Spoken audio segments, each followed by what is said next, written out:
Okay, we're holding it on page Gimel. He had quoted the Gemara in Sota. The Gemara says, the Shubba Levi says, that see how great is a person who has the characteristic, who's low-spirited, who's truly humble.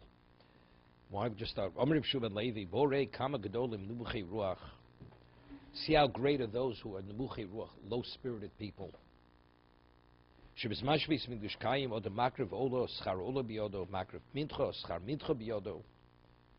Person would bring the burnt offering, he received credit for the olah, the meal offering. But a person was truly low-spirited, meaning truly humble, Hashem values it as if he brought every conceivable type of korban. Shenemar, Zivchei Elokim Ruach Nishboro. What is the zevach? What is the korban for Hashem? A broken spirit. V'lo od elosh ein tfilos nimeses. We're top of the second column. His tefillah will not be detested by Hashem. Hashem will always embrace that person's tefillah. Shenemar leiv nishbar v'nitke. The heart that is broken and which is smattered, Elokim lo sivzeh. Hashem will not disgrace that person under any circumstance. So from there we learned tefillah ain't in the messes.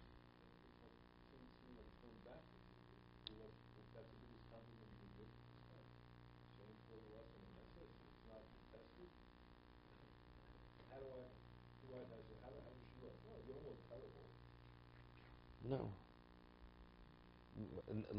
Hashem will not, meaning regardless, that person, you go right through the front door. You know, you have restaurants, lavdil. You must wear pants when you come through the front door. Okay? Right? Or shoes. Or look like a civilized human being. Otherwise you're not welcome. Okay? A person who's ruach nishbora, what if a person says the tefillah which is slightly deficient? It's not at a level where it could have been better. If it's leiv nishba v'nitke elokim lo sivzeh. If you're really that truly humble person, Hashem will accept you at whatever level you enter, because that is your characteristic. You have the characteristic of anivus. If you possess that characteristic, Hashem will embrace it, even though the tefillah may be deficient. Elokim lo sivzeh.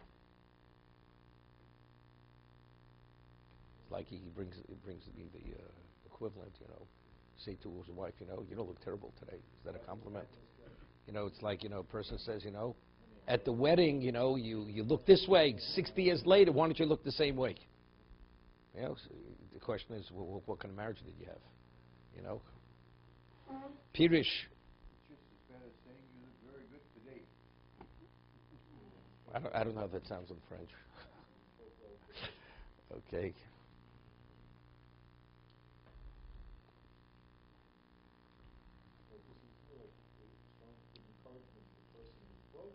No, it's not concur. Just telling you to what degree Hashem values the mid of anivus.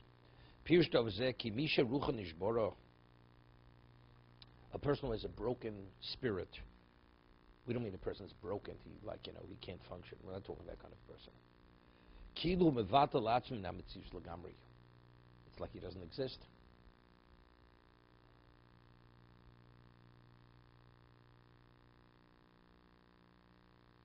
The Rambam writes in Hilchos Tshuva, the Gemara says in Rosh Hashanah, the person is a Baal Tshuva, he does a number of things. He changes his name, he puts himself in a location of displacement, and he gets tzedakah, and he's tzoek, he cries out forgiveness.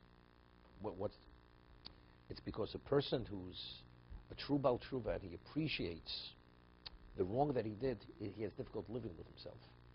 How could have I done that?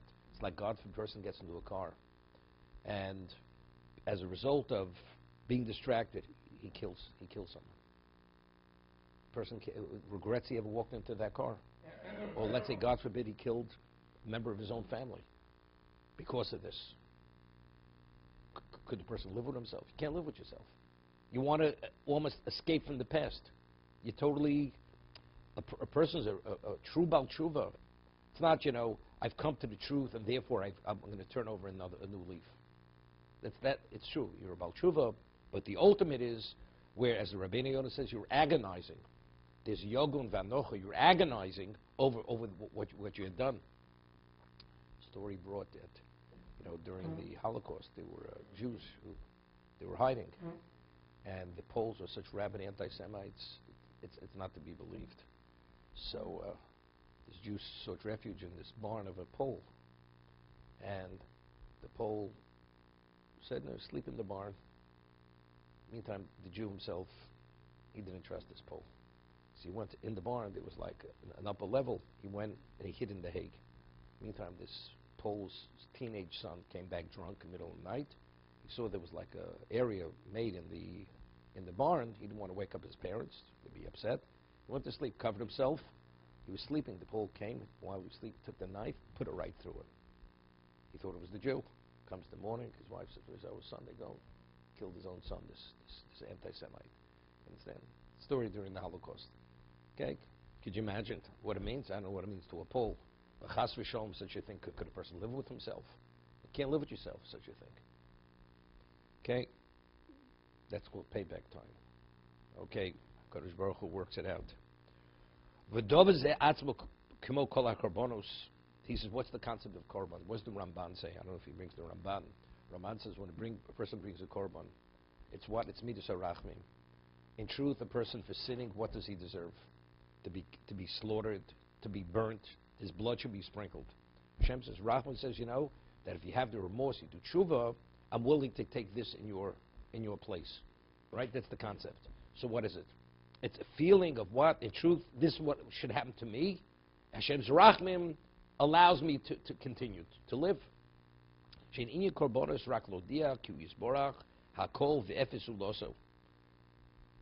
Hashem is everything, and anything outside of Him has no value.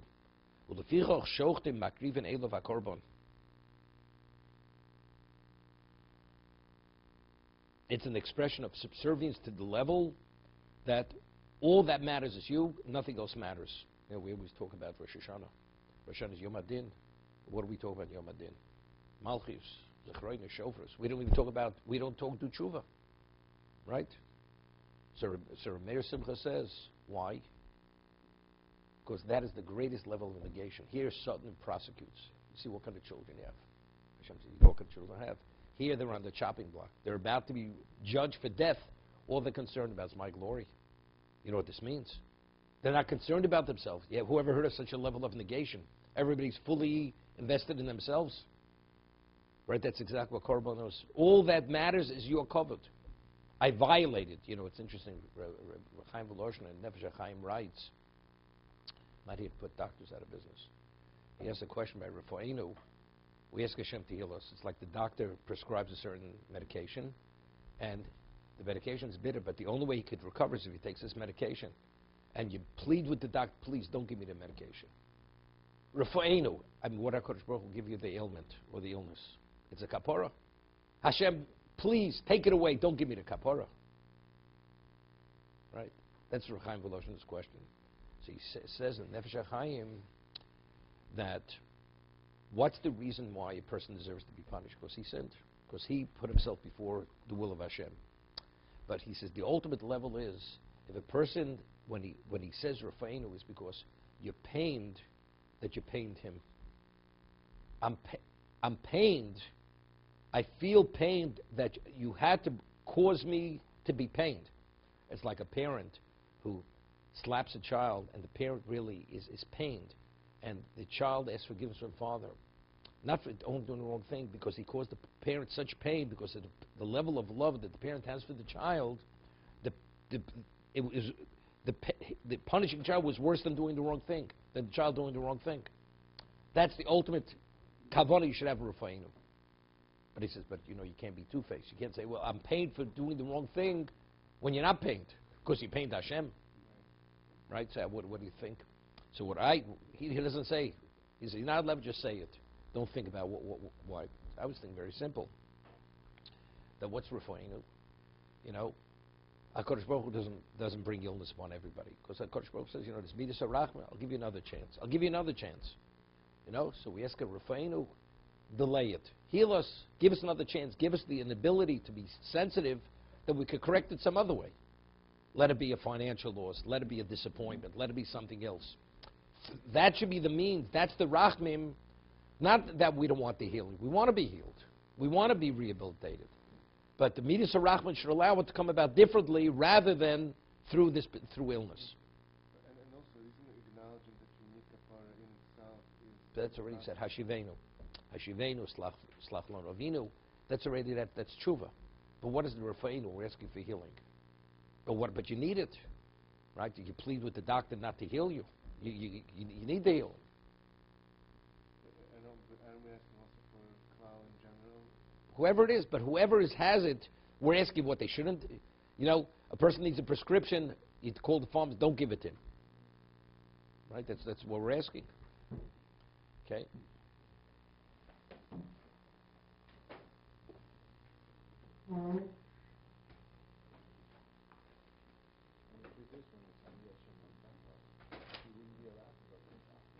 No, it's not from there. Not from there. Rappo, you're rapping. You're right. You were allowed. Yeah, but philosophical, you have to understand. Well, right? What are you going to the doctor for? If it's in your best interest. So, bite the bullet and just experience the pain.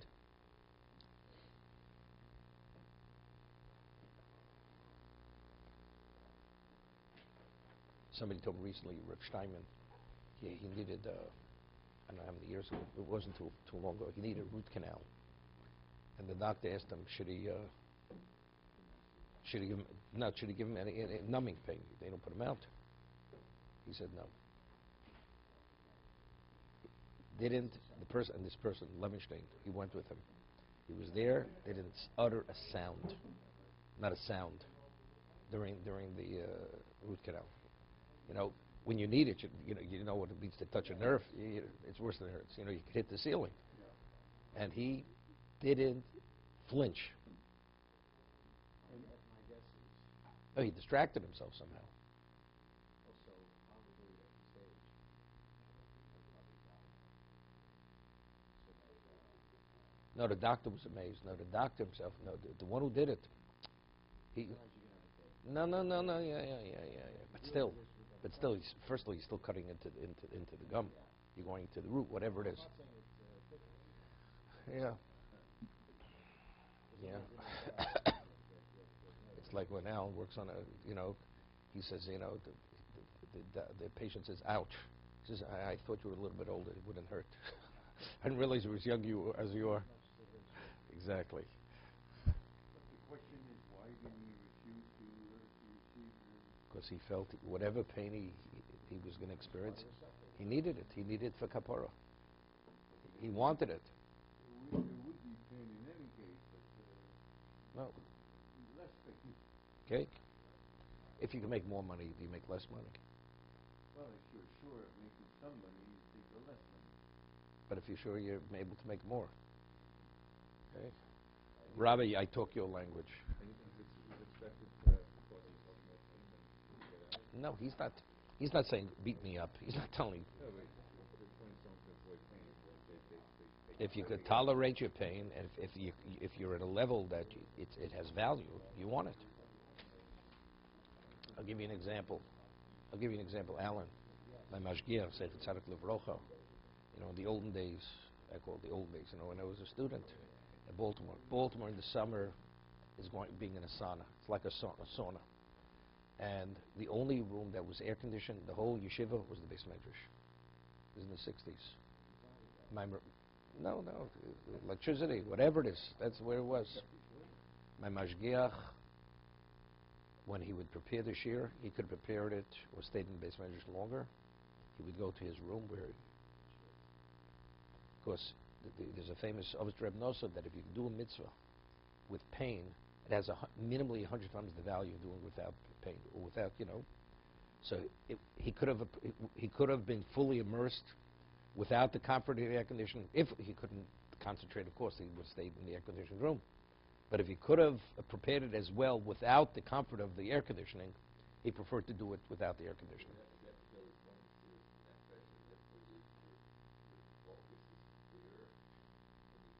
No, it says any mitzvah you do, mitoch, with greater difficulty, it has 100 times fold value than doing without difficulty.